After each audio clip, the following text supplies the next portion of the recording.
ইন্নাল হামদুলিল্লাহ ওয়াসসালাতু ওয়াসসালামু আলা রাসূলিল্লাহ আম্মা বা'দ। হে ভাই, ভুলে যাবেন না, আপনি যেসব কথা বলছেন আর যেসব কাজ করছেন সব কিছু লিপিবদ্ধ করা হচ্ছে। ভাববেন না আপনাকে কেউ দেখছে না, আপনার এই গুনার খবর কেউ জানবে না। আল্লাহ তাআলা কুরআনে মাজিদে বলেন, ওয়া ইন্না আলাইকুম লাহাফিযিন কিরামান কাতিবিন ইয়ালামুনা মা তাফআলুন। অবশ্যই তোমাদের জন্য তত্ত্বাবধায়ক নিযুক্ত আছেন, আমল লেখক ফেরেশতাগণ। তোমরা যা করো তারা সবই জানে। আপনার প্রতিটি কথা নিমিষেই লেখা হয়ে যাচ্ছে আপনার আমল নামায়। আপনি মিথ্যা বলছেন, মুসলিম ভাইয়ের গীবত করছেন, অন্যের নিন্দা করছেন, কাউকে গালি দিচ্ছেন, কারো অন্তরে আঘাত দিচ্ছেন, কাউকে নিয়ে হাসি ঠাট্টা করছেন। আপনি হয়তো খানিক পরেই এসব ভুলে যাবেন, কিন্তু কিরামান কাতিবিন নিখুঁতভাবে সব কিছু লিখে রাখবেন। আল্লাহ তাআলা বলেন, মা ইয়ালফিযু মিন কাউলিন ইল্লা লাদাইহি রাকীবুন আতীদ। মানুষ যে কথাই উচ্চারণ করে তার জন্য তৎপর প্রহরী তার নিকটেই রয়েছে। গুনাহ আপনি যত গোপনেই করুন না কেন, ফেরেশতা আপনার সঙ্গেই রয়েছে। আপনি খেয়ানত করছেন, জুলুম করছেন, বেবিচার করছেন, ঘুষ নিচ্ছেন, সব কিছু লিপিবদ্ধ হয়ে যাচ্ছে।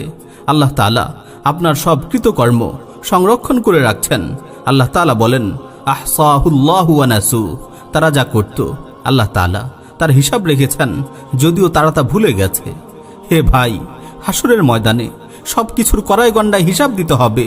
সেদিন মানুষ তার কৃতকর্মের নিখুঁত বিবরণ সম্বলিত আমলনামা দেখে আশ্চর্য হয়ে বলবে, ইয়া ওয়াইলাতানা মা লিহাযাল কিতাব লা ইউগাদিরু সাগীরাতান ওয়ালা কাবীরাতান ইল্লা আহসাহা। হায় আফসোস, এটি কেমন আশ্চর্য কিতাব! ছোট বড় কোনো আমলই তো এতে বাদ দেওয়া হয়নি, সব কিছুর হিসাব এখানে আছে। ছোট থেকে ছোট সওয়াব আর ছোট থেকে ছোট গুনাহ কিছুই বাদ যাবে না, সব কিছু নিখুঁতভাবে সেদিন হাজির করা হবে। ফামান ইয়ামাল মিসকালা যাররাতিন খায়রান ইয়ারাহ ওয়া মান ইয়ামাল মিসকালা যাররাতিন শাররান ইয়ারাহ।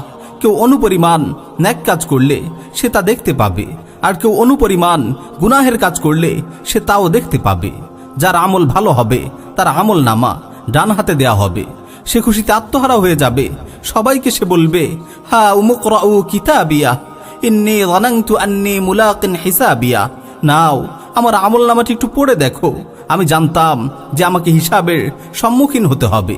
তার স্থান হবে সুউচ্চ জান্নাতে, যার ফলসমূহ অবনমিত থাকবে। তাদেরকে বলা হবে, পানাহার করো তৃপ্তির সহিত দুনিয়ার জীবনে যে আমল তুমি করেছ তার বিনিময়ে। আর যার আমল খারাপ হবে তার আমল নামা দেয়া হবে বাম হাতে। সেদিন তার আফসোসের কোনো শেষ থাকবে না। সে বলবে, ইয়া লাইতানি লাম উতা কিতাবিয়া ওয়া লাম আদরি মা হিসাবিয়া ইয়া লাইতাহা কানাতিল কাদিয়া মা আগনা আন্নি মালিয়া হালাকা আন্নি সুলতানিয়া। হায়, আমার আমল নামা যদি দেয়াই না হতো, আর আমি যদি আমার হিসাব না জানতাম। হায়, আমার মৃত্যুই যদি আমার শেষ হতো। আমার ধন সম্পদ আমার কোনো কাজে এলো না, আমার ক্ষমতাও বিনষ্ট হয়ে গেছে। ফেরেশতাগণকে বলা হবে, ধরো তাকে, তার গলদেশে বেরি পড়িয়ে তাকে জাহান্নামে নিক্ষেপ করো। প্রিয় ভাই, সতর্ক হন নিজের আমলের ব্যাপারে। প্রকাশ্যে বা গোপনে সব ধরনের গুনাহ থেকে বেঁচে থাকুন। বিশেষ করে গোপন গুনাহ থেকে দূরে থাকুন। আপনার রবের ইবাদতে মনোনিবেশ করুন। সকাল বিকাল আজকার আদায় করুন। আল্লাহর কাছে গুনাহমুক্ত জীবন লাভের জন্য কায়মনো বাক্যে প্রার্থনা করুন। প্রিয় ভাই, মনে রাখবেন, গুনাহে যেমন আনন্দ আছে, গুনাহ পরিত্যাগেও আনন্দ আছে। গুনাহের আনন্দ ক্ষণিকের, আর গুনাহ পরিত্যাগের আনন্দ চিরদিনের। গুনাহের সামান্য আনন্দ মুহূর্তেই শেষ হয়ে যাবে। জীবনভর আপনাকে এই গুনাহের অনুশোচনা তাড়িয়ে বেড়াবে। গুনাহ পরিত্যাগের সুখ সারা জীবন আপনাকে প্রশান্তি দিবে। জীবনের প্রতিটি ক্ষণে আপনি অনুভব করতে পারবেন গুনাহমুক্ত জীবনের নির্মল আনন্দ। এই আনন্দের কোনো তুলনা নেই, এই সুখের কোনো শেষ নেই। প্রিয় ভাই, আর দেরি নয়, আজকে থেকেই 3টি বিষয়ে সাবধান হওয়ার অঙ্গীকার করুন।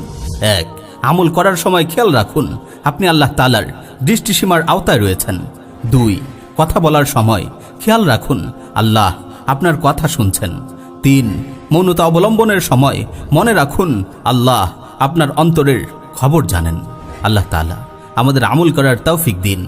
আমিন ইয়া রাব্বাল আলামিন।